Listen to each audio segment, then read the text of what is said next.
तो हमारे पास भी होती एक प्रॉपर जो एनालिसिस। प्रॉपर इसलिए तो टाइमिंग क्या मतलब अगर 2 घंटे का पेपर है तो एनालाइज करने के लिए आपको 4 घंटे चाहिए। तो मेरे को 5 घंटे लग जाते हैं। तो दैट्स नॉट अ प्रॉब्लम।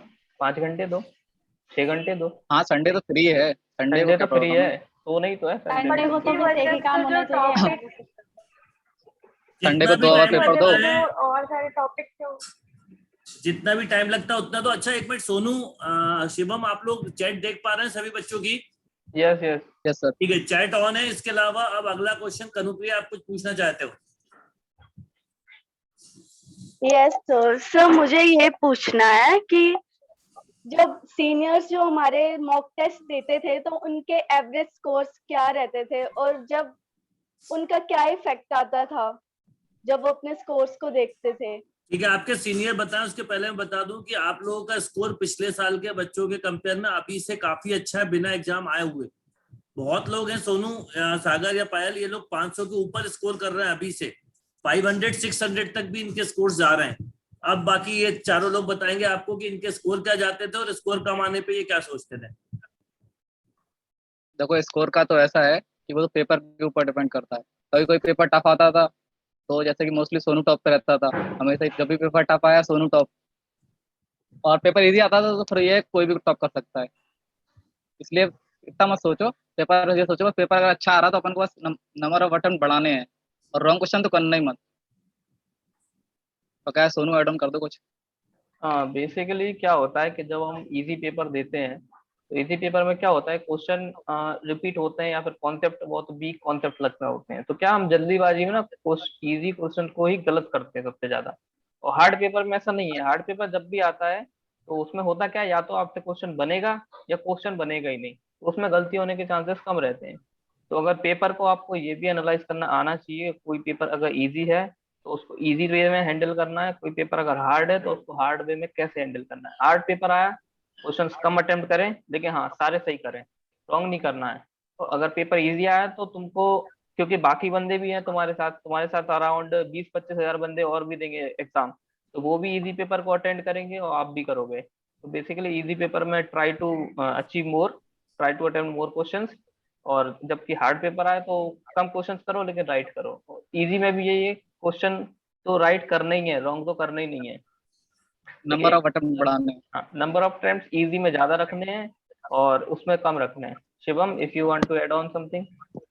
हाँ एक्यूरेसी जो है वो बहुत बहुत बहुत ज़्यादा इम्पोर्टेंट है। ठीक है, सेम पॉइंट है कि अगर डिफिकल्ट क्वेश्चन पेपर आता है उसका लेवल ज़्यादा है तो क्वेश्चंस ऑब्वियसली कम ही होंगे, सबके अटेम्प्ट कम होंगे। इजी होंगे तो सबके अटेम्प्ट ज़्यादा होंगे। डिफिकल्ट में कट ऑफ नीचे जाएगा, इजी में कट ऑफ ऊपर जाएगा। तो मेन चीज़ जो है जो आपके हाथ में है वो है एक्यूरेसी। आप जो क्वेश्चंस करो, भले ही आप 120 सवाल में से आप भाई केवल 40 सवाल लगा रहे हो तो भी उनकी एक्यूरेसी ज्यादा होनी चाहिए। 2019 का अगर आप पेपर देखोगे तो उसमें से 40-50 सवाल भी जिसने एक्यूरेसी के साथ किए थे उसको भी अच्छा कॉलेज मिल गया था, अच्छी रैंक मिली थी। और मतलब कि ये समझ लो 300 350 भी अच्छे कॉलेज मिल रहे थे। 400 के आसपास तो 3 मिल रहा था 2019 में जिनका स्कोर आया था। और वही आप यहाँ पे आ जाओ 2020 में आ जाओ तो 600 के नीचे जिसके जा रहे थे उसको 3 नहीं मिल पा रहा था। तो ये कई लोग क्वेश्चन पूछते हैं कि पेपर अटेम्प्ट करने की क्या टेक्निक होनी चाहिए या पेपर में कितने मार्क्स होने चाहिए, मिनिमम कितना नंबर आना चाहिए। तो ये सब फालतू की बातें हैं। पेपर टू पेपर डिपेंड करता है, पेपर के अकॉर्डिंग आपको अपनी स्ट्रैटेजी डिसाइड करनी है। ये बात सर हर बार क्लास में बोलते हैं। सर जो जो चीज़ पूछते पेपर की हैं बताते स्कैनिंग हैं मैन है। क्लास में। हाँ पेपर सर जो भी चीज़ें बताते हैं क्लास में एग्जैक्टली वही सब चीज़ें आके हम लोग से भी पूछी जाती है। मतलब सर लोगों को मतलब ऐसा लगता है बच्चों को कि कॉन्फिडेंस नहीं आता सर की बात पे। तो वही चीजें हम हमसे ही पूछते तो भैया जो भी हम लोगों ने भी उन्हीं की बातें फॉलो करी है तभी रिजल्ट आया। तो आप लोग जो सर बोलते हो उसको फॉलो करो सही से हाँ बस। बेसिकली आपको लगेगा कि सब तो ये मतलब ऐसे ही बोल रहे हैं, वो कुछ नहीं, लेकिन नहीं वो चीज मैटर करती है। मतलब वो चीज ना, जब एग्जाम दे के आप एक अच्छी जगह पहुंच जाते हैं तब वो बात समझ में आती है सर ने हमसे ऐसा क्यों कहा। तो सर की बात जरूर सुना करो जो भी सर कह रहे हैं। पायल।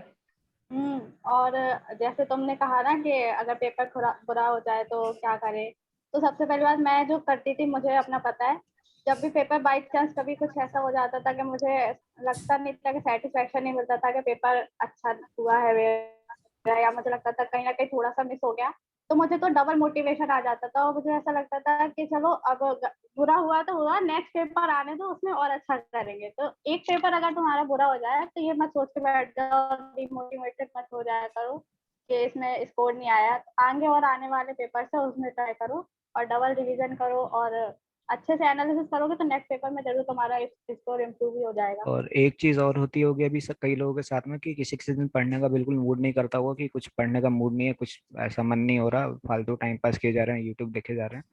तो देखो ऐसा भी कई बार होगा, हम लोग भी इस दौर से गुजरे हैं, अभी भी गुजर रहे हैं, हम लोग को भी दिक्कत आती है, लॉकडाउन में काफी प्रॉब्लम्स आती है घर पे पढ़ने में। तो बस एक चीज दिमाग में रखो कि कुछ ना कुछ कब पढ़ना है। जैसे अगर चलो किसी दिन अगर पढ़ाई नहीं भी हो रही तो भी एटलीस्ट एक पेपर सॉल्व कर लो, ठीक है।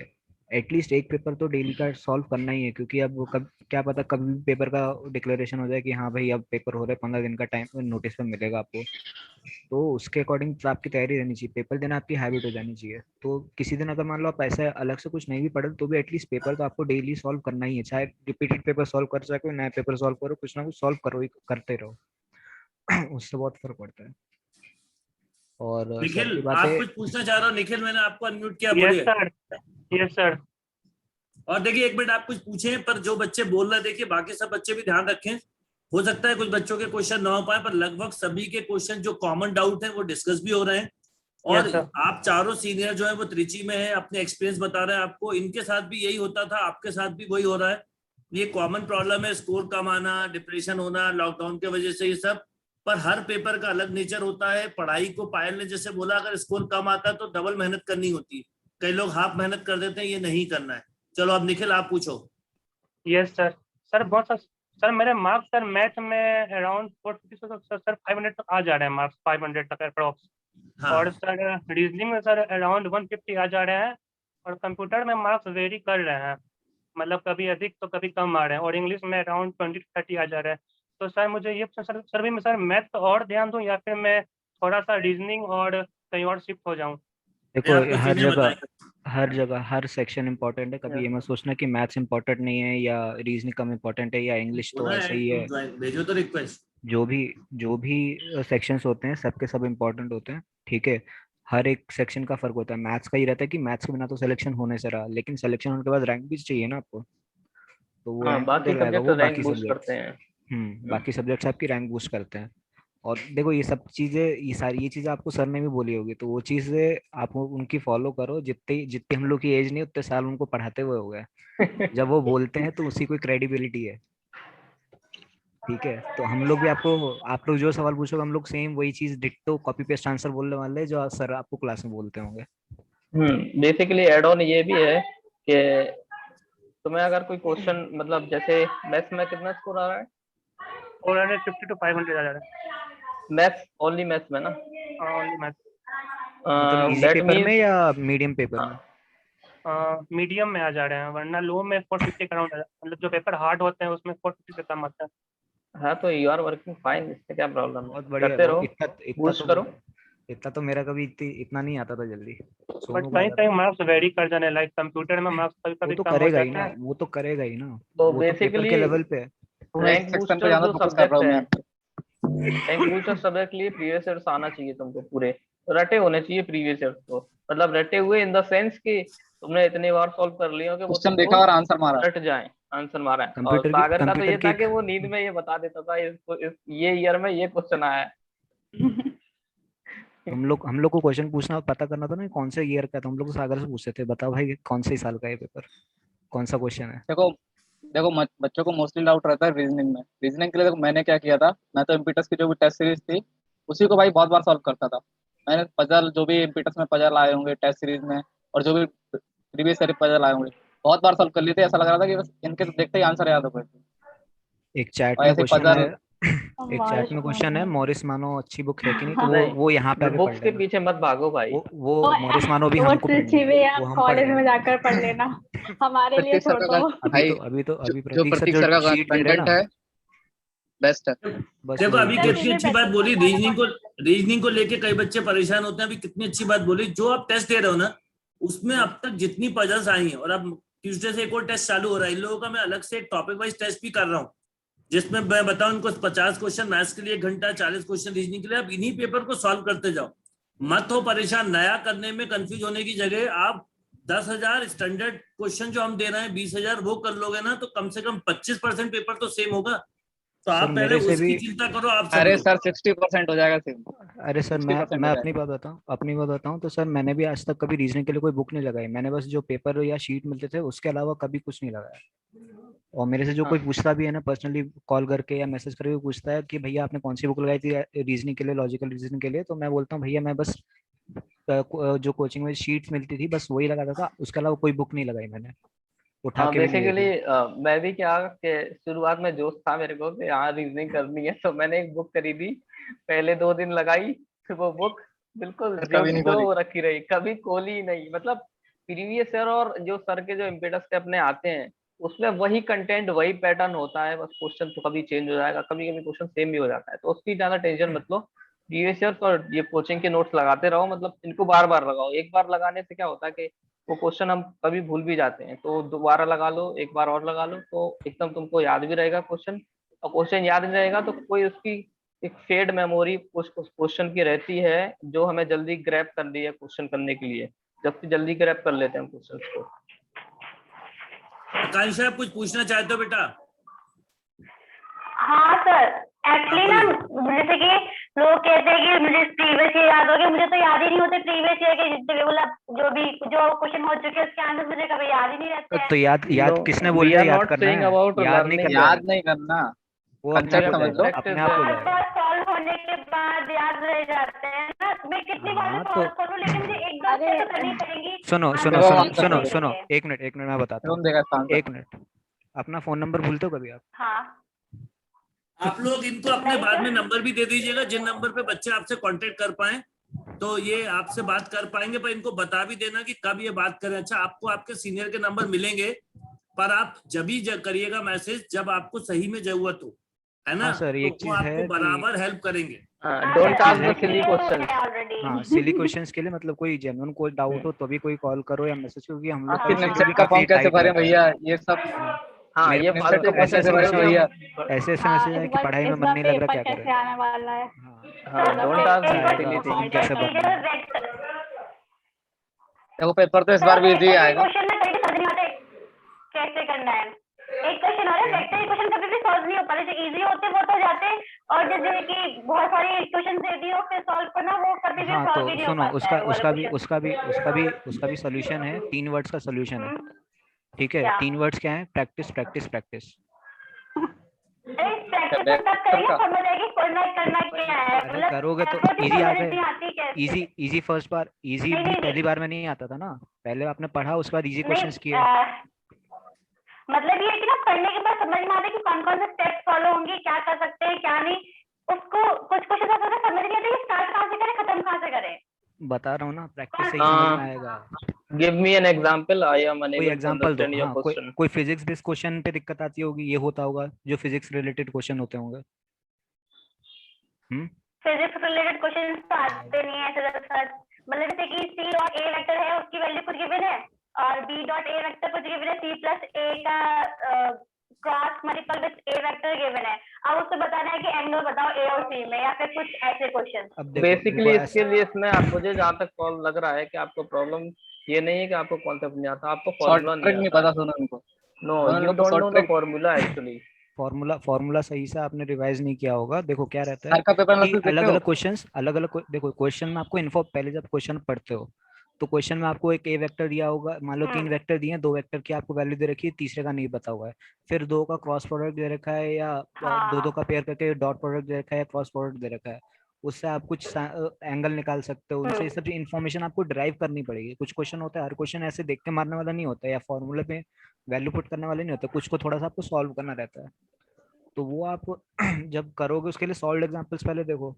अनसॉल्व क्वेश्चन पे डायरेक्ट आप कूदोगे तो फिर वो नहीं बनेगा पहली बार में, तो पहले सॉल्व एग्जांपल्स देखो उसके कि कैसे किया, बुक का मेथड कैसे है, फिर सर ने भी नोट्स बनवाए होंगे, सर ने भी उस फॉर्मेट के क्वेश्चन करवाए होंगे, उनको देखो कैसे करवाया है। क्योंकि देखो क्वेश्चंस की पर्टिकुलर कुछ कुछ क्वेश्चंस की टाइप्स होती हैं कि उस क्वेश्चन को आप उसी तरीके से करोगे, अप्रोच करोगे तभी होगा, अदरवाइज बाकी आपको करते रह जाओ, प्लस माइनस मल्टीप्लाई डिवाइड सब लगा लो, नहीं होगा। तो वो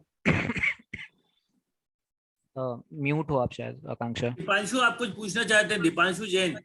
यस हाँ, सर। बेसिकली आकांक्षा वाले मैटर मुझे एक और चीज ऐड करनी है कि जहां तक मुझे लग रहा है most of the student you don't revise formulas like फॉर्मूले भी जो सर दिक्कत ने रहती आप है। लोगों को बताया होगा फॉर्मूले कैसे रिवाइज करते हैं, तो यू मस्ट टेक एक A4 साइज का पेपर लो, खाली एकदम ब्लैंक। सुबह जैसे ही आपकी नींद खुली, आप फ्रेश पढ़ने के लिए तैयार हो गए, अब take a blank paper A4 size का, जो जो भी आपको लग रहा है कि आज इस टॉपिक का रिवीजन करना है, पहले उसको एक ब्लैंक पेपर पे 5-10 मिनट के अंदर सारे फॉर्मूले लिख लो जितने आपको याद हैं।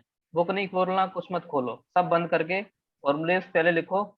चेक किए फॉर्मूलेस, अब सारे आपने 10 मिनट हो गए फॉर्मूलेस चेक किए, कौन से आपके फॉर्मूलेस आते हैं, कौन से फॉर्मूले नहीं आते हैं, तो वो चेक करिए, क्रॉस चेक करिए कितना भी। और फिर आपको होना चाहिए कि वो फॉर्मूलेस अगर पूरे आ जाते हैं तो आपको सॉल्व करने में प्रॉब्लम नहीं होगी। बेसिकली हमको यही होता है कि हम उस टाइम पे फॉर्मूला ही क्लिक नहीं करता है, इसलिए कॉन्सेप्ट ग्रैब नहीं कर पाते। Deepanshu yes sir. गुड बोलिए। Evening. Good evening sir. Sir maths में बाकी जो इजी थोड़ा क्वेश्चन तेज है, बोलिए, जो थोड़ा मीडियम तेज। लेवल के क्वेश्चन। दीपांशु आवाज नहीं आ रही आपकी बेटा। Hello hello sir. आज की पूरी ये जो session am I audible sir? आपकी आज की पूरी सेशन आपके सीनियर करेंगे। मैं आपकी बातें बहुत ध्यान से सुन रहा हूँ, फिर मैं इस पे और जो मुझे लगेगा, और देखिए बहुत अच्छे से वो लोग आपको बता रहे हैं, इन चीजों को फॉलो करिए। सबसे इंपॉर्टेंट चीज है पुराने पेपर का एनालिसिस करना, बार बार करना, नई बुक्स को सॉल्व नहीं करना। आप लोग ऐसे ऐसे क्वेश्चन पूछो, अगर कोई क्वेश्चन पूछ चुका है तो अगर उससे अलग हो तो ही पूछिए बेटा, सेम क्वेश्चन मत पूछिए। हाँ आप पूछो दीपांशु, थोड़ा तेज बोलिएगा। Yes sir. अब आ रही है आवाज सर? हाँ जी। हाँ सर, मेरा क्वेश्चन ये है कि जो टफ लेवल के या मीडियम से थोड़े ऊपर लेवल के क्वेश्चंस क्वेश्चन आते हैं, उनमें से क्वेश्चन निकालना मुश्किल से बन सकते हैं। वॉइस ब्रेक हो रही है आपकी, वॉइस ब्रेक हो रही है, आवाज नहीं आ रही। आपकी आवाज कट रही है। एक सेकंड। शिवम सर भी है क्या मीट पे? हाँ शिवम सर भी हैं। अरे hi Shivam sir. Sir. Good evening sir. Good evening sir. Good evening to all of you. मैं सबके भी क्वेश्चन आंसर सुन रहा हूँ, बहुत अच्छा आप लोग बता रहे हो, बहुत अच्छा एक्सप्लेनेशन दे रहे हो। सभी से मैं एक ही चीज कहूंगा कि जो अभी आपको बताया गया उसको आप बस फॉलो करो। दूसरी चीज, जो पेपर का हम एजम्पशन लगा के बैठते हैं कि पेपर इजी होगा, टफ होगा, इन सब के चक्कर में आप बिल्कुल पढ़ना मतलब सोचना ही बंद कर दो। आप पहले तो आप तो अपनी तैयारी रखो और पेपर दो बस। अगर आप ऐसा सोच के पेपर दोगे तो आपको कभी लगेगा ही नहीं। इजी टफ तो हमारे हिसाब से सेट होता है। ये हम पेपर का जो एनआईटी में आने वाला है वो एक्सपेक्टेशन नहीं लगा सकते। हर पेपर इजी होता है, ये आप ध्यान रखो। कोई पेपर टफ नहीं होता आपके लिए। बस टफ कब लगेगा? जब आपको नहीं आएगा। इजी जब लगेगा? जब आपको आ जाएगा सब। ठीक है ना? तो एक चीज तो सही ये बात बोल follow, रहे हैं सर। क्योंकि हम एक्चुअल में एजम्पशन लगा लेते हैं।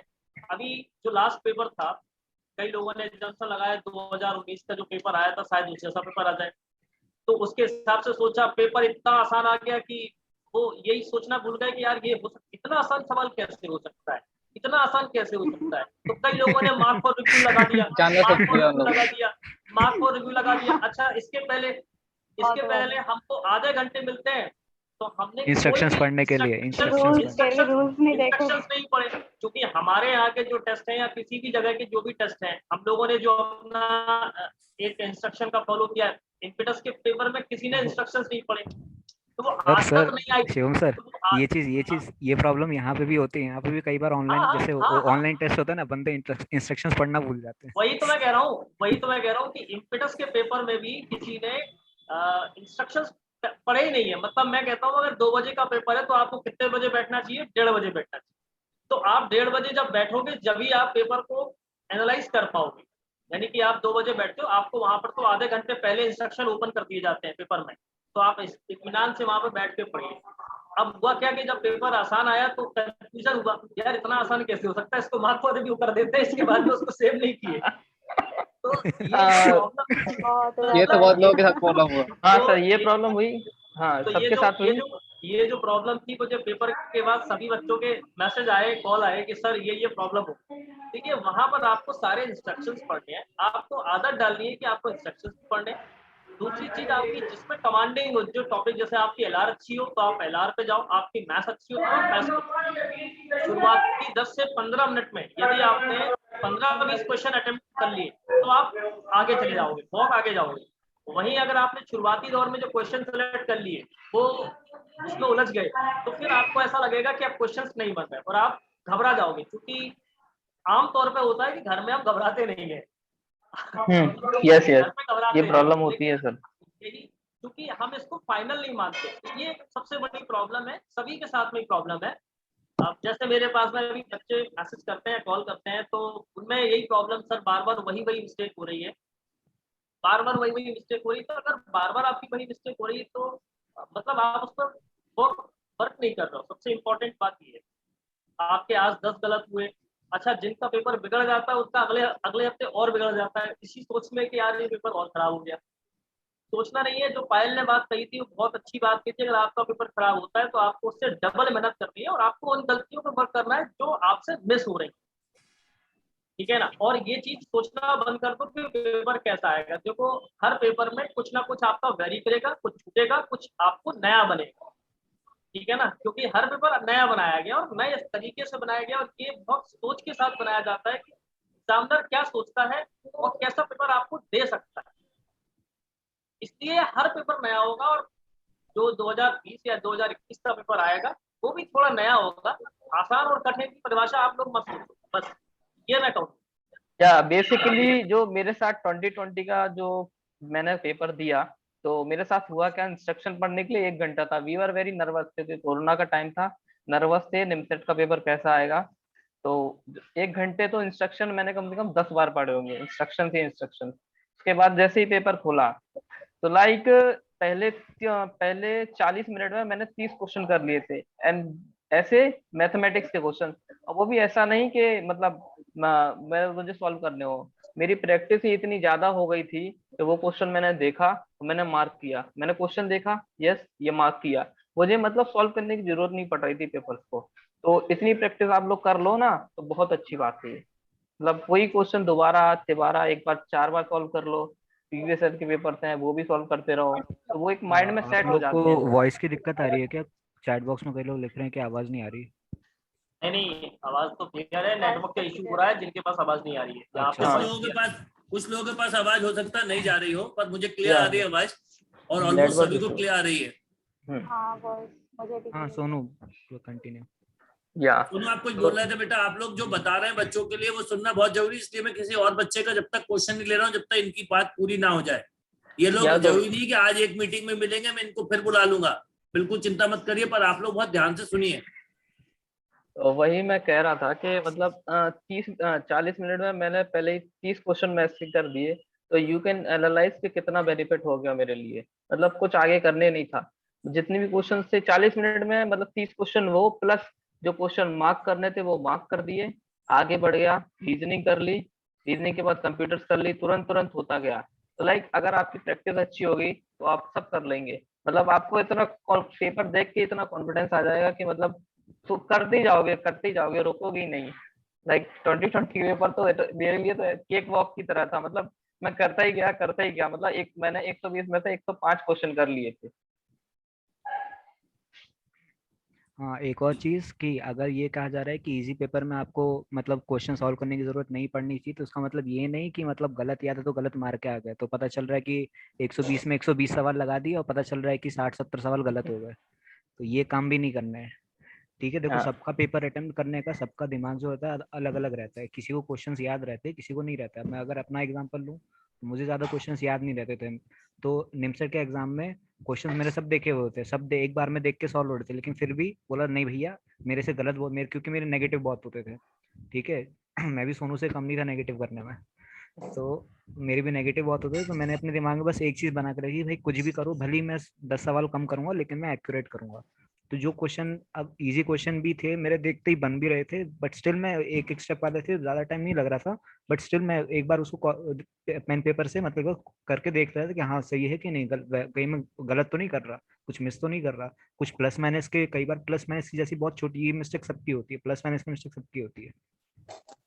तो ठीक है, तो ये person to person paper attempt करने की स्ट्रैटेजी जो है वो ऐसा नहीं कि मेरी स्ट्रैटेजी फॉलो कर लो तो आपकी टॉप रैंक आ जाएगी या सोनू की स्ट्रैटेजी से आपको टॉप रैंक मिल जाएगी। देखो हर पर्सन की अपनी अपनी स्ट्रैटेजी होती है, पेपर करने का अपना अपना टेक्निक होता है, वो आपको खुद से डेवलप करनी होती है। वो आप बार बार एक्सपेरिमेंट कर करके बार बार टेस्ट लेने का रीजन क्या है, ताकि आप अपनी स्ट्रैटेजी डेवलप कर पाओ। तो ये स्ट्रैटेजी आपको बार बार प्रैक्टिस से समझ में आती है कि हाँ मैं किस तरीके से मेरे पेपर अटेम्प्ट कर सकता हूँ, कैसे किस टाइप का पेपर मेरे लिए मेरे फेवर का है, किस टाइप का पेपर मेरे फेवर का नहीं है। जब मेरे फेवर का पेपर नहीं है तो उसको मैं किस तरह से अटेम्प्ट करूँ, ये सब चीज आपको प्रैक्टिस से पता चलती है कैसे ये आपको स्ट्रैटेजी बनानी है। दूसरी चीज यहाँ पे चैट बॉक्स में एक और क्वेश्चन आया था कि रिवीजन कैसे करें। तो देखो रिवीजन जैसे सर बताते हैं, फॉर्मूला का अगर आप थ्योरी पॉइंट ऑफ व्यू से बात कर रहे हो तो जैसे सर बताते हैं एक ब्लैंक पेपर उठाओ, जो भी चैप्टर का रिवीजन करना है उसके सारे फॉर्मूलेज लिखो, जो भूल रहे हो सिर्फ वो खोल के बुक से देखो कि हाँ ये फॉर्मूला मैं भूल गया, इसको देख के वापस रिवाइज हो गया, खत्म। ऐसा नहीं कि पहले पन्ने से उठा के चालू कर रहे कि वेक्टर है तो पहले हम फिर वेक्टर अलजेब्रा के पढ़ रहे हैं, लॉस पढ़ रहे हैं, फिर उसके बाद हम डॉट प्रोडक्ट देख रहे हैं, क्रॉस प्रोडक्ट देख रहे हैं। तो ये सब चीज तो पहले से आती है। जैसे मान लो जैसे मैट्रिक्स आप रिवाइज कर रहे हो, मैट्रिक्स में आपको बहुत ज्यादा प्रॉपर्टीज यूज होती हैं, कई साइक्लिक ऑर्डर प्रॉपर्टीज रहती है वो यूज होती हैं, आप वो भूलते हो। तो वो पढ़ने के बाद आप स्टार्टिंग से मैट्रिक्स की डेफिनेशन जो पहले से पता है वही डेफिनेशन दोबारा पढ़े जा रहे हैं, तो वो सब काम नहीं करना है। एक ब्लैंक पेपर लो, उस पर पहले जो आता है वो लिखो, जो नहीं आता उसको फिर रिवाइज करो। एंड क्वेश्चंस के लिए तो क्वेश्चंस तो डेली डेली आपको करनी है, आप पेपर के फॉर्म में करो। एंड जब भी पेपर आप प्रैक्टिस करते हो क्वेश्चंस की तो टाइमर लगा लो, आपकी हैबिट होनी चाहिए कि टाइमर के साथ में आप पेपर सॉल्व कर लो। पेपर नहीं भी है ना, बुक से भी सॉल्व कर रहे हो ना अगर, या मटेरियल से भी सॉल्व कर रहे हो ना, तो अपने अगर 50 क्वेश्चन है तो 1 घंटे का टाइमर लगा लो। 30 क्वेश्चन का आपके पास शीट है तो आधे घंटे का टाइमर लगा लो। उसके अकॉर्डिंग टाइमर लगा के करोगे तो आपको बहुत चीजें आपको समझ में आएंगी उसमें। अच्छा ज्योति कुमारी आप कुछ पूछना चाह रहे हैं, पूछे। अच्छा एक और बात बोलना आप सब लोगों को, ये लोग बच्चे चैट भी कर रहे हैं तो इनके माइक ऑन भी ना करें, तो आप चैट को आप लोग सीनियर सभी लोग देख के रिप्लाई देते जाइए। yes guys please don't spam आप लोग बेटा मैसेज लिखते जाओ, आपके सीनियर सारे बच्चे ये चारों लोग देखते जाएंगे और आपको जवाब देते जाएंगे। मैसेज बार बार मत करो भाई, एक मैसेज को कॉपी पेस्ट मत करो हाँ, यार, एक मैसेज को बार बार भी मत करो, एक ही एक मैसेज में देख नहीं रहा तो हूँ। फिर कोई काम का मैसेज होगा वो फिर पीछे रह जाएगा। who is this Realme 6 you are spamming bro, don't do this। ज्योति कुमारी आप पूछिए। I did 5 questions wrong in NIMSET 2020।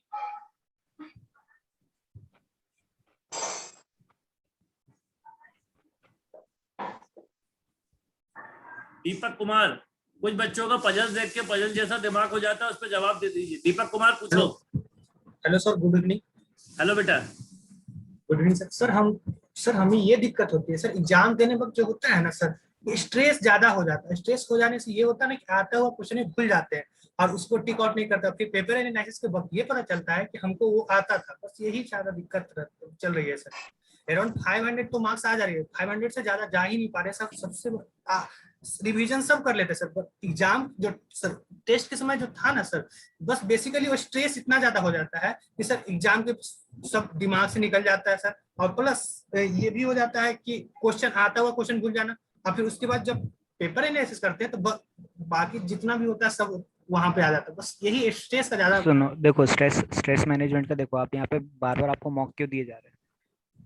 Mock इसलिए दिए जा रहे हैं ताकि आपको स्ट्रेस हैंडल करना है। आप अब स्ट्रेस अगर हैंडल करना है तो उसके लिए क्या कैसे करोगे? वो बार बार पेपर सॉल्व करने से ही आएगा। बार बार स्ट्रेस आपको हो रहा है तो उसे कैसे मैनेज करें वो आपको खुद से फिगर आउट करना रहेगा। ठीक है, सिंपल सी बात है। स्ट्रेस होता है जब आप ज्यादा सोचते हो, ओवर थिंकिंग से होता है। तो if you don't over think you won't feel any kind of stress. Over thinking exam के टाइम कुछ भी मत सोचो, दिमाग खाली रखो, सोचना है। अभी भी तुम्हारे सामने क्वेश्चन है वो तुम्हें सॉल्व करना है, बस इतना करो। अभी भी कुछ सोचने की जरूरत नहीं है, सोचोगे। Sir please unmute Sagar, he want to say something. Sagar कैसा अनम्यूट ही है? सागर एक मिनट में देख रहा हूँ सर, वो म्यूट उसके एंड पे म्यूट कर देंगे तो सर वो म्यूट रह जाता है। हाँ कर दिया मैंने।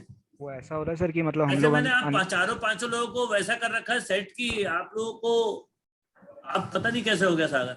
वो खुद से अगर हम लोग म्यूट कर रहे हैं तो फिर अनम्यूट नहीं हो रहा। हाँ, अच्छा खुद से कर रहे होंगे। ओके, वही मैंने सेटिंग तो ऐसी करी हुई थी। सागर यस सर। हाँ ठीक है। अब आप पांचों लोग अनम्यूट हैं और आप लोग मैसेज देख के बच्चों के जवाब देते जाइए। साइड में बहुत सारे बच्चे मैसेज भी लिख रहे हैं। ज्योति कुमारी आप कुछ पूछना चाह रहे थे?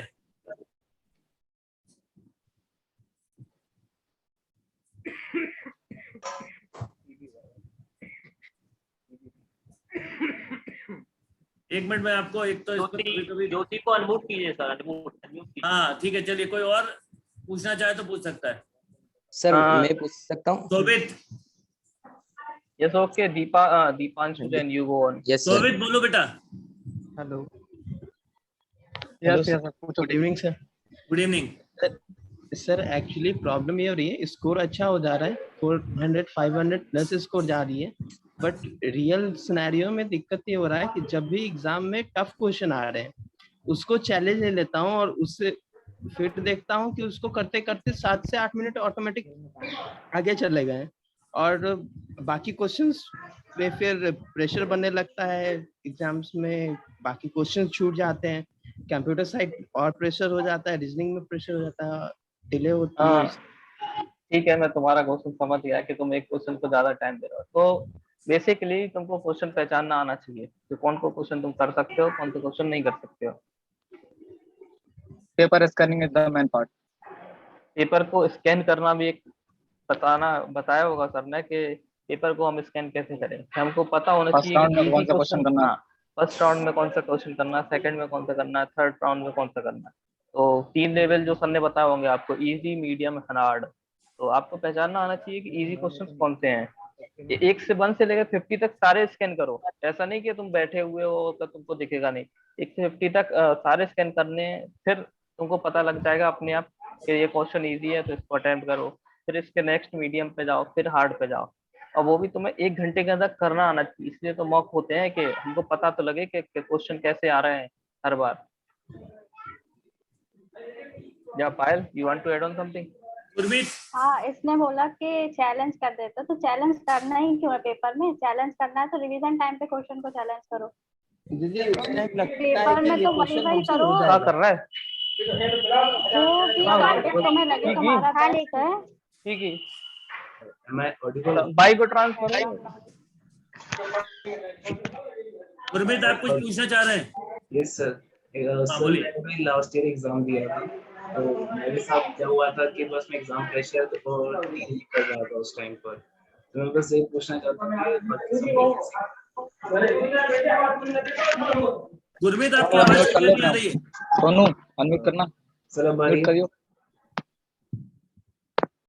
हेलो यस यस आ रही है। Hello, I am audible? Yes yes you. हाँ बोलो गुरमीत। सर एक्चुअली मैंने भी लास्ट ईयर एग्जाम दिया था, तो मेरे साथ क्या हुआ था कि मैं एग्जाम प्रेशर को डील नहीं कर पाया उस टाइम पर। तो मतलब मैं ज्यादा नर्वस हो गया था उस टाइम पर क्वेश्चन पेपर को देखकर, जबकि मेरी रैंक पहले सही आ रही थी, इम्पीडेंस में अंडर 50 थी, तो जो मुझसे पीछे थे उनकी भी रैंक आ गई बट मेरी नहीं आई। तो मैं ये पूछना चाहता हूँ कि आप सबने कैसे उसको डील किया एग्जाम को उस टाइम पर? ये चीज तो तुमको शिवम सबसे अच्छा बेस्ट बताएगा। हाँ तो देखो मेरे साथ भी सेम चीज हो चुकी है। मैंने मेरा भी थोड़ा सा तेज ड्रॉप आउट बोला था। शिवम दुबे, थोड़ा तेज। हेलो, आवाज आ रही है मेरी? हाँ आ रही। हाँ तो देखो भाई, मेरे साथ भी हो चुका है ऐसा। मैं भी मैंने ड्रॉप दिया था, तब जाके मेरा क्लियर हुआ था। फर्स्ट अटेम्प्ट मेरा नहीं हुआ था, ठीक है। और फर्स्ट अटेम्प्ट में जो कचरा किया था पेपर का, वो बहुत तुमसे ज़्यादा ही किया होगा, ठीक है। तो देखो सिंपल सी बात है कि तुम्हें कंसेप्ट सब आते हैं। मेरे साथ भी ऐसा था कि मेरे को कंसेप्ट में कोई दिक्कत नहीं आती थी, ठीक है। पेपर सॉल्व करते बनता था, जब बाद में भी घर जाके भी सॉल्व पे तो क्वेश्चंस बन रहे थे, मैनेजेबल था पेपर। बट उस टाइम मैनेज नहीं हो पाया। तो उसका बस एक ही तरीका रहता है कि अपना दिमाग को शांत रखो, काम रखो, ठीक है। जितना तुम लोड लोगे, जितना तुम सोचोगे, उतनी ज़्यादा दिक्कत होगी, ठीक है। तो लोड नहीं लेना है। और पूरे साल मैंने ये जो ड्रॉप लिया था, तो मेरा एक चीज़ पे जो फोकस था वो ये था कि पेपर अटेम्प्ट करने की टेक्निक क्या होनी चाहिए। तो वो चीज़ तुम्हें डिस्कवर करनी पड़ेगी, खुद से तुम्हें डेवलप करनी पड़ेगी। पेपर खुद से शॉर्टकट डेवलप करने पड़ेंगे। हाँ, खुद का तरीका। तुम ये सोचो कि मेरे तरीके से कर लो या सोनू के तरीके से कर लो या किसी के प्रवीण के तरीके से कर लो या सागर की तरफ से कर लो, किसी भी तरीके से करो। सबका अपना अपना तरीका होता है। कोई होगा, कोई पहले इंग्लिश पहले अटेम्प्ट करेगा, मैथ्स लास्ट में अटेम्प्ट करेगा, कोई मैथ्स पहले अटेम्प्ट करेगा, कंप्यूटर लास्ट में अटेम्प्ट करेगा। तो सबका अपना अपना तरीका होता है, सबका अपना अपना कंफर्ट जोन रहता है। तो उसके अकॉर्डिंग आपको पेपर को सॉल्व करना है।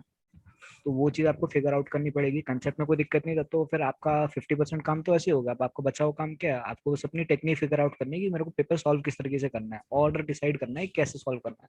और जब आपने एक बार जो प्लान कर लिया, जो स्ट्रैटेजी आपने अपने लिए डिसाइड कर ली, इजी डिफिकल्ट और टफ सब चीज के लिए बोल रहा हूँ, कि ऐसा नहीं कि एक इजी के लिए एक स्ट्रैटेजी है तो वो टफ में लगा दी तो फिर वहाँ पे काम खराब हो जाएगा। पहले पेपर को आप एक बार देख लोगे तो आपको समझ में आ जाएगी पेपर किस टाइप का, पेपर का नेचर कैसा है, उसके अकॉर्डिंग आपकी स्ट्रैटेजी डिसाइड होनी चाहिए। ऐसा नहीं कि जो डिफिकल्ट की स्ट्रैटेजी होगी वही आप इजी में भी लगा दोगे तो वो फिर दिक्कत हो जाएगी। एक्चुअली मैंने भी ड्रॉप लेके तैयारी की थी इस बार, तो 2019 में मैंने 2019 का भी एग्जाम दिया है, बट उस टाइम मुझे कुछ आता नहीं था। मेरे को बस बता दे मैंने ड्रॉप लेके सेल्फ प्रिपेयर किया था। 19 के बाद 20 में पेपर दिया। तो BHU में एक एग्जाम हुआ था ना उससे तो उसमें मैंने फिगर आउट किया कि मेरे सिंपल क्वेश्चन को ज्यादा मिस आउट हो गए थे। तो जब मैं नेमसेट के एग्जाम देने गया उससे ठीक एक दिन पहले मैंने अपनी स्ट्रेटजी चेंज कर दी कि मैंने सोचा 2020 का गैप लूंगा फर्स्ट टू देन 10 का ऐसे सॉल्व करूंगा, और वो मैंने डायरेक्ट एग्जाम में लगाने की कोशिश कर दी। तो वहां पे बस थोड़ा ओवर नर्वस हो गया, वो पेपर बस लास्ट मिनट में पूरा ही बिगड़ गया। देखो सिंपल सी बात है, लास्ट मिनट में तो कभी भूल के भी गलती से मत करना। जो चीज की आपने पूरे साल प्रैक्टिस करी है, आप खुद सोचो ना वो आपको ज्यादा रिजल्ट अच्छा देगा, या फिर आपने लास्ट मिनट, हो सकता है लास्ट मिनट आपने एकदम बेस्ट स्ट्रेटेजी की आपने बनाए रखी हो, लेकिन आपने प्रैक्टिस तो नहीं करी ना उस स्ट्रेटेजी की। वो एक दिन का सर बोलते हैं ना, वो एक दिन का दूल्हा बनने वाली बात काम नहीं करना अपने को। जितने भी एक्सपेरिमेंट करने हैं या मॉक में ही कर लो, मॉक पेपर है जितने एक्सपेरिमेंट करने हैं वो सब यहीं करो। या पायल इज राइट, हम लोगों ने भी जितने एक्सपेरिमेंट करने थे सारे मॉक में करके देख लिए, सारी PNC लगा दी थी हमने। किसी पेपर में पेपर में कंप्यूटर पहले करना है, क्या इसमें मैथ्स पहले करना है, वो सारे एक्सपेरिमेंट मॉक में कर लिए हम लोगों ने। तुम लोग भी अपने अकॉर्डिंग करो जिसमें भी तुम्हें लगता है कि सबकी स्ट्रेटजी अलग अलग होती है सबकी। जैसे कि मेरी स्ट्रेटजी थी, मैं पहले कंप्यूटर सॉल्व करता था, then maths, then reasoning, English का टाइप बचा तो कर दिया, नहीं तो छोड़ दिया। और मैथ्स को सॉल्व करने की स्ट्रेटजी एक ही थी कि 10 मिनट में 10 क्वेश्चन करने हैं। 10 में 10 तो नहीं हो पा रहे थे, कभी कभी मान लो 5 ही हुए तो अपन ने 5 करने का तो मैथ्स को स्विच कर रहे। मैथ्स को फिर समथिंग 50 मिनट्स तो अपन को देने हैं। 50 मिनट में जितने क्वेश्चन हो रहा है उतने अटेम्प्ट करना है, उसके रीजनिंग पे स्विच करना है। क्योंकि अगर तुम ऐसा नहीं करोगे तो मैथ्स में लगे रहोगे तो भाई कुछ नहीं होगा, बाकी सब्जेक्ट्स रह जाएंगे फिर। एग्जैक्ट स्ट्रेटजी में बताओ, वरना फिर कुछ बंदे फिर उसी को फॉलो करने लग जाएंगे। हाँ वही, होशियार लोग बहुत होते हैं। अच्छा ये भी, हाँ ये था, ये सीक्रेट है, हम अपनी स्ट्रेटजी को नहीं बताएगा, सबकी सीक्रेट है अपनी। बेसिकली सबका अलग अलग ही होता है, आप किसी को वैसे नहीं कह सकते कि भाई कोई इंग्लिश कर रहा है पहले तो क्या, उससे मतलब नहीं है, अपना अपना रहता है, सबका अपना। भैया मैं एक क्वेश्चन पूछ सकता हूँ? यस हाँ पूछो। यस सर, आवाज आ रही है भैया क्लियर? भैया मेरा क्वेश्चन ये था कि जैसे मैथ्स में मैं पेपर दे रहा हूँ तो अभी लगभग 10 से 20 क्वेश्चंस ऐसे आते हैं जो न्यू क्वेश्चंस रहते हैं। उन 10 से 20 क्वेश्चंस में मेरा एक डिफिकल्ट टास्क ये मुझे ऐसा लगा कि उन क्वेश्चंस को छांटना जो बन सकते हो। मैं कभी कभी इन 2-3 क्वेश्चंस में उलझ जाता हूँ, भले 3-3 मिनट भी मैंने अगर दिया, पर अगर 5 क्वेश्चंस में भी दे दिया तो 15 मिनट हो जाते हैं, और फिर मैं मैथ्स को छोड़ के LR पे मूव कर जाता हूँ। और एनालिसिस करते वक्त मुझे ऐसा लगता है कि शायद मैं वो 5 के अलावा कोई दूसरे 5 करता तो वो भले दिखने में टफ लग रहे थे, या वो भले मेरे लिए न्यू थे, पर वो कंसेप्ट वाइज थे तो मैं कर पाता। तुम वो 10-20 पर फोकस ही मत करो, जो 30 रेस्ट ऑफ क्वेश्चंस है जो तुम्हारे देखे हुए हैं उनको पहले करो। नहीं वो तो बन जाते हैं, लगभग अभी 500 से 700 के बीच स्कोर आ रहा है। उसी में टाइम मैनेज हो जाएगा तुम्हारा। जैसे तुम जो करोगे ना, जो तुम अगर पहले तो बिना देखे हुए क्वेश्चंस करोगे तो उसमें टाइम ज्यादा जाएगा। तुम्हें टाइम सेव करना है, टाइम मैनेज करना है पेपर में। 120 मिनट्स ही होंगे। देखो हर पेपर में कोई ना कोई क्वेश्चन ऐसे होते हैं जिनको छोड़ना होती है। पूरा पेपर कोई अटेम्प्ट नहीं करता। 50 आउट ऑफ 50 मैथ्स में कोई नहीं किया अभी तक। सोनू ने किया 49, पकाया किसी ने नहीं किया अभी तक। ना कोई कर पाएगा कभी। या so don't try to attempt all the paper, मतलब ये कोई फायदा नहीं है उससे करने यहाँ पे का। किसी को यहाँ पे किला फतेह नहीं करना है, अपने को पेपर सॉल्व करना है। तो कोई यहाँ पे किला फतेह करने वाला मैक्सिमम नंबर ऑफ क्वेश्चन करना है, ये नहीं कि मैथ्स के सारे क्वेश्चन करना है। Maximum number of question. कई लोग को सर, कई लोग को ये ऐसा रहता है ना दिमाग में, कई लोग को ऐसा दिमाग में, कई लोग चैलेंजिंग रहते हैं। नहीं चैलेंजिंग भी रहता है, वो भी नहीं। एक चीज रहती है कई लोगों का, मतलब ये देखा है मैंने, कई बार मेरे मन में भी ऐसा ख्याल आता था, पर देखो समझने वाली बात है, कई लोग सोचते हैं कि देखो 600 नंबर में ऑन एन एवरेज लोगों का गणित कैसे लगता है, लोग हिसाब कैसे लगाते हैं कि देखो हर साल ऑन एन एवरेज 400 से 600 का जो स्कोर रहता है सेफ रहता है, 600 नंबर का तो बस मैथ ही है, तो मेरे को 2 घंटे बस मैथ ही मैथ करना है, तो मैं मैथ ही कर लूंगा, उससे मेरा सिलेक्शन हो जाएगा। तो ये कोई अगर सोच रहा हो ना तो भैया मत करना, नॉट ये सब पॉसिबल। मत करना, भूल से भी मत इतने करना। परमुटेशंस मत लगाओ, सारे सब्जेक्ट पर जाओ। हाँ, ठीक है, अगर हर तुमको सेक्शन इतना को जोश है कि हर हाँ मैं सेक्शन साथी जिस है, बंदे का देखो राइट देखो ऑन इंग्लिश पेन। सभी का अच्छा नहीं होता, जिस बंदे का किसी इंग्लिश का होता अच्छा है, है किसी का नहीं। वो इंग्लिश अटेंड करने का इंग्लिश ट्राई का करो, तो जिसका अच्छा टाइम ही नहीं चेंज है, कर लो पूरा। जिसका अच्छा नहीं है भाई वो तो बस छोड़ ही दो, ऐसा कोई वो नहीं या है। देख लो बस 2-4 कोई मत क्वेश्चन होते हैं करना, जो हो जाएंगे, ज्यादा अटेम्प्ट करने जाओगे तो रॉन्ग और हो जाएंगे। बस देख लो, अगर तुम्हें लगता है प्रीवियस ऐसे कोई क्वेश्चंस है इंग्लिश में तो वो अटेम्प्ट कर लो, क्योंकि वही देखे हाँ, हुए होते तो उनके रिपीटेड आंसर्स क्वेश्चन पता वैसे लग इंग्लिश में जाते। नहीं रहते थे। हाँ, बाई चांस आ बट जाए इजी एक दो रहते, तो देखो सिंपल चीज, कर अगर लो। तुम्हारी इंग्लिश सही है, तुम करते करते हुए आए हो, तुम्हें कंफर्टेबल लगता है, तुम्हें मॉक में ही समझ में आ जाएगा। पैसेज तो बन ठीक ही है। जाएगा, हाँ पैसेज तो हो ही जाता है हाँ, कभी भी। बेसिकली इंग्लिश में क्या होता है कि 20 क्वेश्चन तो रहते हैं, तो 20 में 10 तो ऐसे ही मार देते हैं यार। फील लेके कर लोगे, पांच तो सब 20 में से 5 10 बंदे तो क्वेश्चन तुम सभी कर फील ले ले रहे लेके हैं। कर लोगे। 5 तो सही हो ही जाते हैं, इंग्लिश तो की मैं टेंशन एक मत चीज लो। इंग्लिश को लेके मैं एक चीज बोलना चाह रहा हूँ कि इंग्लिश पे इतना फोकस नहीं करना है, जिनका मीडियम इंग्लिश है वो अभी मॉक टेस्ट में करके देखो जो कुछ करना है। अगर आपको यस लगता यस, है कि आप कर पाओगे तो ही आपको करना है, वहां फाइनल इंग्लिश पेपर अलग में से ही बिल्कुल पढ़ना नहीं नहीं है। सोचना कि अपन चार चार पांच अपन क्वेश्चन ऐसे ही मार देंगे, क्योंकि आपके लिए एक एक क्वेश्चन इंपॉर्टेंस है। और ऑनलाइन में आपके पास में टाइम बिल्कुल एक एक सेकंड फिक्स है, मतलब आपके पास में एक्स्ट्रा टाइम है ही नहीं। ऑफलाइन पेपर में आपको 5 मिनट आप बोल देते थे ना कि अपन सर दे रहे हैं सर दे रहे हैं OMR भर के, तो वहां पर यस यस, वहाँ तो अपने आप ही बंद हो बिल्कुल जाएगा पूरा। वहां पर आपके लिए कुछ भी नहीं है, मतलब आप वहां पोर्टल पे बंद हो कहीं जाएगा। जाके किससे कहोगे, वहां पे बंद ही हो जाएगा, जब हो जाएगा ऐसे लाइट चली गई। तो ये चीजें वहां पर नहीं चलेगी। दूसरी चीज इंग्लिश या जो भी चीजें आपको भी, जैसे कि कई लोग बोल रहे हैं चैलेंजिंग, हम बहुत चैलेंजिंग ले लेते हैं, भैया आपको हर सवाल के उतने ही नंबर मिलने वाले हैं, चाहे वो आसान हो चाहे वो कठिन हो। तो यस, पहले तो ये सोचो कि सबसे पहले आसान सवालों को उठाओ, जिससे आपका कॉन्फिडेंस बिल्ड होगा। आप स्कैनिंग जब करना सीख जाओगे, आप एनालिसिस जब सर का देखते हो तो आप एनालिसिस में, मुझे लगता है कुछ लोग सॉल्यूशंस देखते हैं कि सर ने सॉल्यूशन क्या किया और नोट डाउन कर लिया, बस। मैक्सिमम लोग ये कर रहे हैं जिनका स्कोर नहीं बढ़ रहा है। आपके साथ में अगर सर एनालिसिस ले रहे हैं तो एनालिसिस लेने का पर्पज भी यही है, भाई आपका स्कोर कैसे इंक्रीज हो, आप इसमें आपने इसमें क्या टेक्निक लगाई और सर ने उसमें क्या टेक्निक लगाई, तो आपकी और सर की टेक्निक में क्या डिफरेंस आया। मतलब ये सवाल इस तरह से भी सॉल्व हो सकता था। अब उस जैसे ऐसे कई सवाल होंगे जो आपको मॉक टेस्ट में मिलेंगे। तो आप जब एनालिसिस देखते हो सर का, एनालिसिस देखने के बाद आपका सबसे पहला काम ये है कि आप जितने भी मॉक पेपर्स हैं, जितने उस टाइप के क्वेश्चंस हैं ना, आप सारे लगा डालो। तो उससे क्या होगा, एक तो आपको जो स्ट्रेटजी सर ने बताई है वो आपको समझ में आएगी। हेलो सर, हाँ बेटा, एक्चुअली क्या मैं वो मेरी एक मीट है तो मैं जाना पड़ेगा मुझे, तो हाँ आप चले जाओ चले जाओ। ठीक है। ठीक है, ओके, हाँ थैंक ठीक यू है। एवरीवन। रिधिमा आप कुछ बोलना चाहते हैं, कोई दिक्कत नहीं है, और बाकी लोग मैसेज करते जाए, मैं देखता हूँ। ठीक है शिवम Yes, दुबे sir. आप चले जाओ। हाँ Ridhima, Yes, sir. Good evening, sir. Good evening. Sir मेरा क्वेश्चन ये था कि सर वही मॉक में इम्प्रूवमेंट बहुत ज्यादा नहीं हो पा रहा है। इनफैक्ट मैं एनालिसिस भी कर रही हूँ, बट मतलब बहुत ज्यादा इम्प्रूवमेंट नहीं हो पा रहा है, एंड नंबर ऑफ रॉन्ग्स भी हो रहे हैं। मतलब कभी तो एक्यूरेसी मोहन, रहती है तो बहुत ही कम अटेम्प्ट होते हैं क्वेश्चन, तो एक ये प्रॉब्लम आ रही थी। और दूसरा ये है कि मतलब कॉन्ट्स मैंने बिल्कुल भी नहीं पढ़ा है, सिर्फ LRE पढ़ा है, क्योंकि मैंने जनवरी में ही ज्वाइन करा था। तो सब मतलब बताइए कैसे मैनेज कर सकते हैं। तो क्या अब बोलोगे तो सागर पायल, आप? सागर बोलो। पायल, देखो बताओ स्कोर बताओ। तो पायल ऐसे बताइए। बहुत जल्दी जल्दी तो नहीं, वो तुम्हारा एकदम से इंक्रीज हो जाएगा। जैसे अभी 300 आ रहा है तो नेक्स्ट मॉक में तुम्हें 600 हो जाए, धीमे धीमे स्कोर इंक्रीज होगा। प्रैक्टिस ही प्रैक्टिस करनी पड़ेगी तभी इंक्रीज होगा तुम्हारा स्कोर। जैसे तुमने लेट भी ज्वाइन करा, जनवरी में करा है, तो कहीं ना कहीं तो उसके प्रोस एंड कॉन्स तुम्हें मिलेंगे ही। और जैसे तुम अपना ना लास्ट टेस्ट का स्कोर देखो, जैसे अगर तुम्हारा लास्ट टेस्ट में अगर 500 जा रहा है तो नेक्स्ट टेस्ट में 500 है।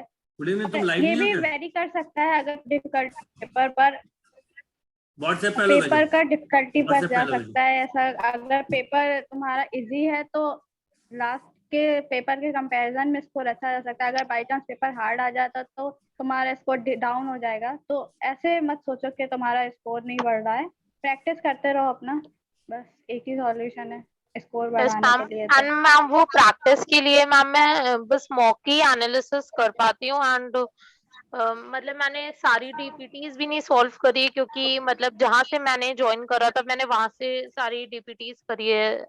उसके बाद मैं मतलब जितना टेस्ट होता है बस वही कर पाती हूँ। तो मैम वो और प्रैक्टिस के लिए क्या आप वो रेकमेंड करते हैं? I have a motivation factor for you. There's Yes, sir. a girl, Payal, you remember, who secured a 92 rank? क्या? हाँ, अर्ती जिंदानी। 92, या जो भी अर्ती लड़की जिंदानी। है, या आई हैव हर्ड के उसने 1-2 महीने में मतलब नौकरी छोड़ के सर्विस बेस्ड कंपनी की हाँ, एक 2 महीने प्रैक्टिस करी और वो शी गॉट सिलेक्टेड। जॉब करती थी वो। समझ, मतलब जॉब छोड़ हाँ। के प्रैक्टिस की 1-2 She was in महीने। TCS.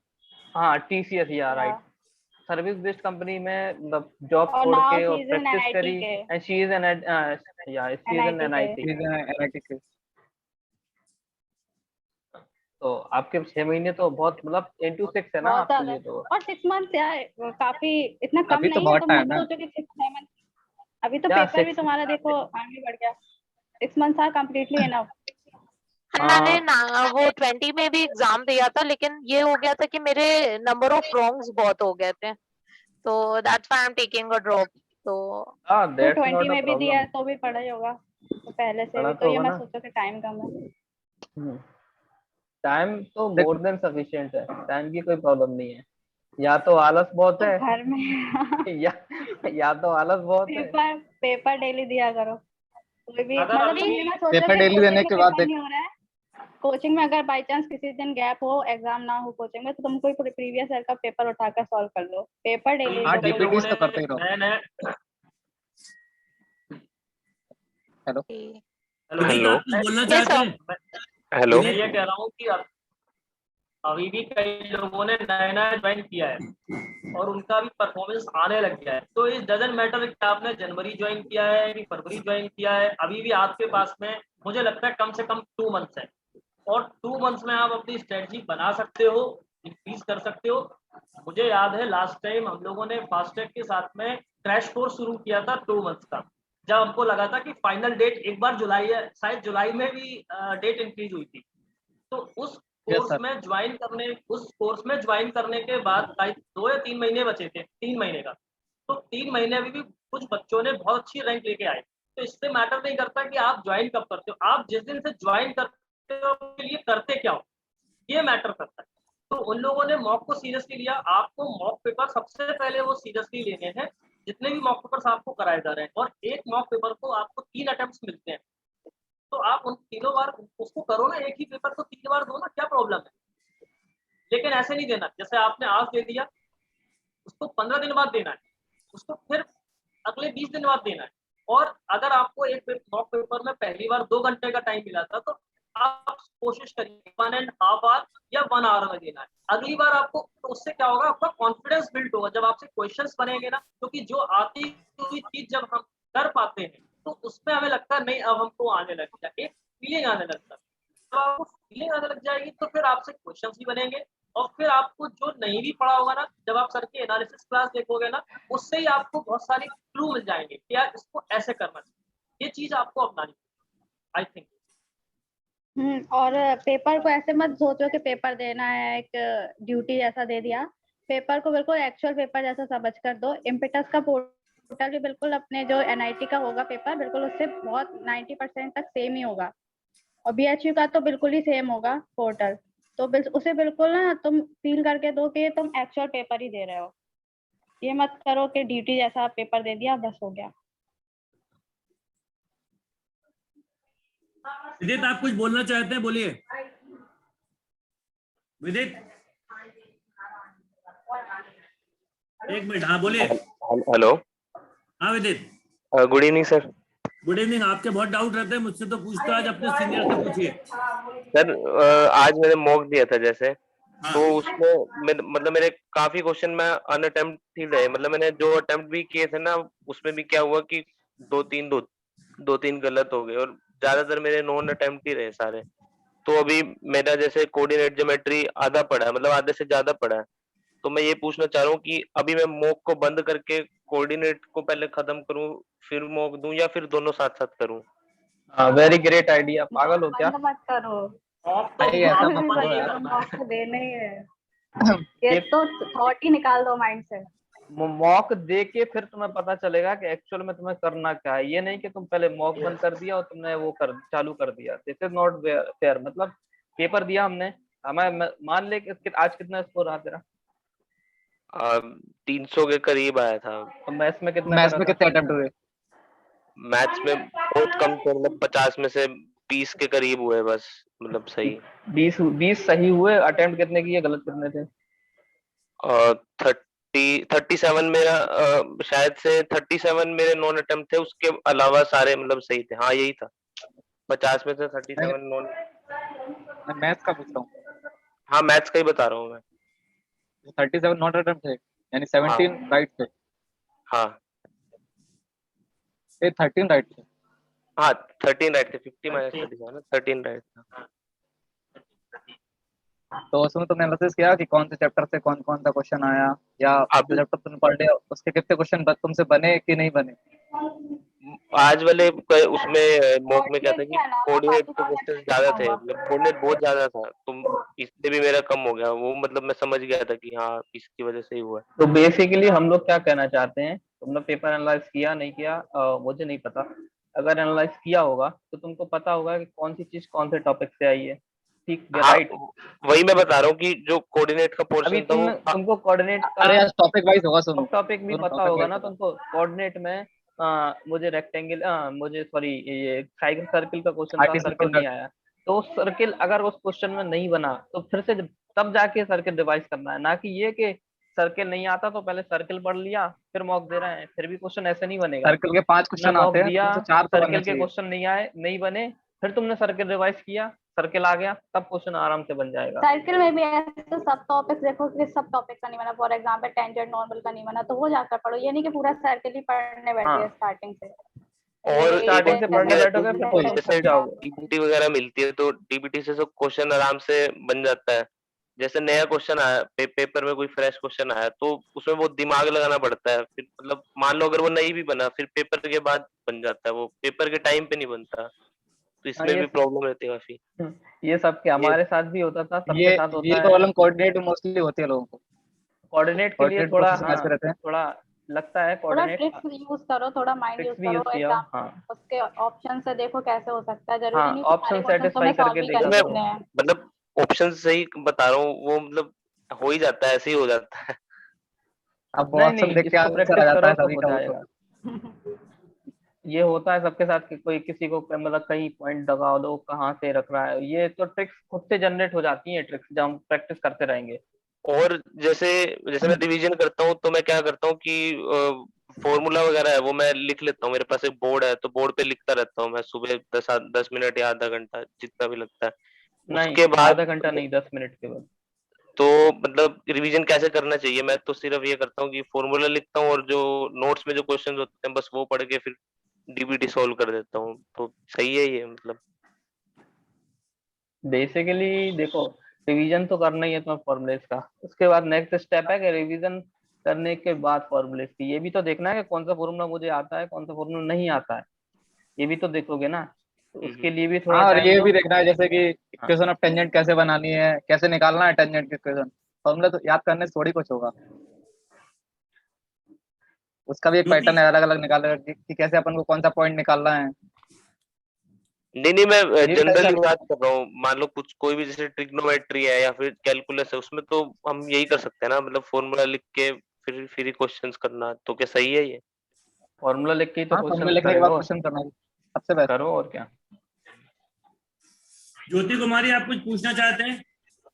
Yes, first of all, good morning, good evening to all of you. Sir मेरा क्वेश्चन ये है कि मैं जब मॉक टेस्ट देती हूँ तो उसमें अप्रॉक्स हर टॉपिक मैं कवर करती हूँ। फर्स्टली मैं चेक करती हूँ कि पहले कौन सा क्वेश्चन इजी है, पहले मैं वो क्वेश्चन अटेम्प्ट करती हूँ। लेकिन जहां भी परमुटेशन कॉम्बिनेशन पर प्रोबेबिलिटी की क्वेश्चन आती है तो वहां मैं नर्वस हो जाती हूँ, मुझे पता ही नहीं चलता कि मैं पहले इसको अटेम्प्ट करूँ कि नहीं करूँ। और जैसा कि आकांक्षा ने बताया कि वेक्टर का क्वेश्चंस, जैसे कि 2 वेक्टर दिए हुए हैं और थर्ड वेक्टर को अगर हमको फाइंड आउट करना है, और उसमें अगर एक वेक्टर का अगर हमको फाइंड आउट करना है और उसके बीच में कुछ रिलेशन दिया है, जैसे कि आज का क्वेश्चन में था कि ए वेक्टर और वी वेक्टर दिया हुआ था और C vector minus B vector equals to कुछ दिया हुआ था। मुझे वैसे क्वेश्चन में पता ही नहीं चलता है फर्स्टली कि मैं करूँ क्या, स्टार्ट कहाँ से करूँ, और टाइमिंग देख के और बहुत ज्यादा नर्वस होते हैं। तो सर बताइए कि ऐसा क्या करे कि मेरा मार्क्स इम्प्रूव हो। स्टार्टिंग में मैंने जब प्रीवियस ईयर का क्वेश्चन जब अटेम्प्ट की थी तो मेरे मार्क्स इम्प्रूव थे, मतलब 600 के अबव ही मार्क्स आते थे, कभी कभी तो मेरा 800 भी मार्क्स गया है। लेकिन जब मॉक टेस्ट देती हूँ तो इधर मेरे मार्क्स 400 500 से अप्रॉक्स थोड़ा सा जाता है, इससे ज्यादा मार्क्स नहीं जा पाते हैं।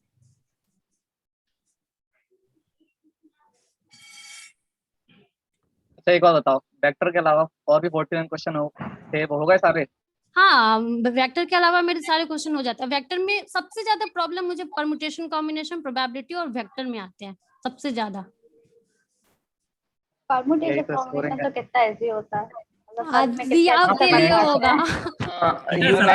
सभी के लिए होता है। सबसे ज्यादा तो मैंने वेक्टर परमुटेशन क्वालिटी पढ़ाया हुआ है। सर का एक्सप्लेनेशन तो सबसे बेस्ट है। जो क्लास में आपने जो क्वेश्चन करवाया है वो क्वेश्चन अगर उस टाइप के क्वेश्चन आते हैं तो मैं अटेम्प्ट कर लेती हूँ, लेकिन थोड़ा सा डिफिकल्ट आता है ना, कोई ना कोई कभी कभी ऐसा क्वेश्चन आ जाता है। लेकिन जो करना भी तो पड़ता है, क्वेश्चंस को छोड़ोगे नहीं, सारे करोगे। छोड़ती तो नहीं हूँ, मतलब ट्राई करती हूँ कि कर लूँ, लेकिन उसी ट्राई में पता चलता है कि वो क्वेश्चन मतलब मैंने जो अटेम्प्ट किया वो रॉन्ग हो गया। जो क्वेश्चन छोड़ने वाले उनको पहचानो कि कौन से क्वेश्चन छोड़ने वाले हैं। देखो पेंट प्रोबेबिलिटी क्वेश्चन जैसे हम लोग करते थे, हम लोग ये सोचते थे या तो उसका आंसर आएगा या तो नहीं आएगा, रॉन्ग तो होगा ही नहीं। मेरे रॉन्ग हो जाते हैं, मैं करती हूँ मैं रॉन्ग ही हो जाते हैं। पीएनसी प्रोबेबिलिटी तो ऐसा था कि मैंने पढ़ा है 3 से 4 बार, मतलब 12th में, उसके बाद भी पढ़ा पीएनसी प्रोबेबिलिटी, कभी समझ में नहीं आया। इम्पीडेंस में फिजिक्स से बताया था, पहली बार जिंदगी में समझ में आता है कि पीएनसी प्रोबेबिलिटी क्वेश्चन करते ऐसे हैं। तो उस पर प्रैक्टिस ज्यादा करनी पड़ेगी आपको, पीएनसी प्रोबेबिलिटी बहुत टाइप के क्वेश्चंस बनते हैं। हाँ, उसमें वैरायटी बहुत होती है, अलग टाइप का आ जाता है। तो तुम्हें उसमें हो सकता है चांसेस है कि तुम्हें ना, ये है कि तुमको सारे टेस्ट केसेस लेने हैं, कोई टेस्ट केस छोड़ना नहीं है। नहीं, मैं सारे टेस्ट अटेम्प्ट करती हूँ ऑन टाइम, मतलब कोई भी टेस्ट मैंने छोड़ा नहीं है। अरे मैंने प्रोबेबिलिटी के test cases. About test cases and अच्छा, नॉट अबाउट टेस्ट। ओके, मतलब मींस अगर मुझे उस टॉपिक में प्रॉब्लम है तो मुझे उस पे ज्यादा फोकस करना होगा। मतलब पहले अगर वेक्टर का एक क्वेश्चन आया, मान ले कि 50 का क्वेश्चन है, 50 क्वेश्चन हैं, मैथ्स का एक क्वेश्चन आया, ठीक है, सॉरी वेक्टर का एक क्वेश्चन आया, वेक्टर का एक ही आया मान ले, तो 49 क्वेश्चन तो होने चाहिए ना पहले। हाँ, वो हो रहे हैं क्या? हाँ, वो वैसे हो रहे हैं, मतलब उन तीनों टॉपिक को छोड़ के मेरे सारे टॉपिक कवर हो रहे हैं। And everything right. और सेकंड थिंग, ये रीजनिंग में मैंने सिर्फ और सिर्फ मैं पजल करती हूँ, क्वांट को मैं टच भी नहीं करती हूँ। मुझे पता नहीं, मेरे साथ ऐसा होता है कि क्वांट को मैं टच करती हूँ मेरा रॉन्ग ही हो जाती है, इसलिए मैं क्वांट को टच ही नहीं करती, सिर्फ और सिर्फ पजल को मैं हमेशा अटेम्प्ट करती हूँ। क्वांट के क्वेश्चन तो 7th 8th क्लास से रिलेटेड होते हैं। हाँ होते हैं, लेकिन कहीं प्लस माइनस, कहीं मल्टीप्लिकेशन, ये सब में कहीं नहीं, थोड़ी छोटी छोटी मिस्टेक के कारण मेरे गलत हो जाते हैं। माइनर मिस्टेक होती है, सभी की होती है, मतलब सभी की होती है, उससे डरने की जरूरत नहीं है कि हमारी मिस्टेक्स हो जाते तो हम अटेम्प्ट ही ना करें। मैं सिर्फ और सिर्फ पजल ये सब करती हूँ, बाकी जो इजी क्वेश्चन रहते हैं लाइक डायरेक्शन, सेंस, ये सब होते हैं, वैसे क्वेश्चन मैं अटेम्प्ट करती हूँ। प्रैक्टिस मोर, यही हम कह सकते हैं। ज्योति, आप जो है सारे टफ टॉपिक अटेम्प्ट कर पाती हो, लेकिन ऐसा क्वांट में कुछ ऐसा मुझे लगता है नहीं। आपने एक साइकोलॉजी सेट कर ली है कि क्यूए के क्वेश्चन में करूंगी तो ऑब्वियसली गलत ही होगी, तो गलत ही होगी। हाँ, जो है देख क्वांट्स में क्या है कि बेसिक फॉर्मूले हैं, उनको रिवाइज कर लो, होते हैं, स्पीड में भी होता है, टाइम में भी होता है, और बोट एंड स्ट्रीम के भी कुछ हैं। तो मोस्टली टॉपिक्स तो 7th 8th क्लास के रिलेटेड होते हैं ना, मैं कुछ डरने जैसा है ही नहीं, बस मेंटली अपने आप को मोटिवेट रखो कि हो जाएगा। बस। पॉइंट के क्वेश्चन भी हो जाएंगे। दूसरी बात यह है कि अगर आपसे जैसे प्रोबेबिलिटी पीएनसी में अगर 5 अगर सवाल पूछे जा रहे हैं, 4 अगर आपसे बन रहे हैं तो ठीक है, कोई दिक्कत नहीं है। एक आध क्वेश्चन आपको ऐसा होगा कि नहीं बनेगा, लेकिन अब उसके पीछे पूरा टॉपिक पढ़ने बैठ जाओ या आप उसके पीछे पूरा पढ़ जाओ, ये नहीं करना है। आपको स्किप करना आना चाहिए, क्योंकि 50 सवाल में से जरूरी नहीं है कि आपसे 50 बन जाए। आप 48 49 तक पहुंच रहे हैं, सफिशिएंट। देखो जरूरी नहीं है, इट डिपेंड्स कि पेपर में क्वेश्चन कैसा आ गया। हो सकता है वो आपसे बन जाए, कभी कभार 5 में से 5 बन जाते, कभी कभार ऐसा भी होता है कि 5 में से 3 या 4 ही बने। तो परेशान होने की जरूरत नहीं है उसमें। उसमें ये सोचो कि हाँ, अगर ये क्वेश्चन बहुत इजी था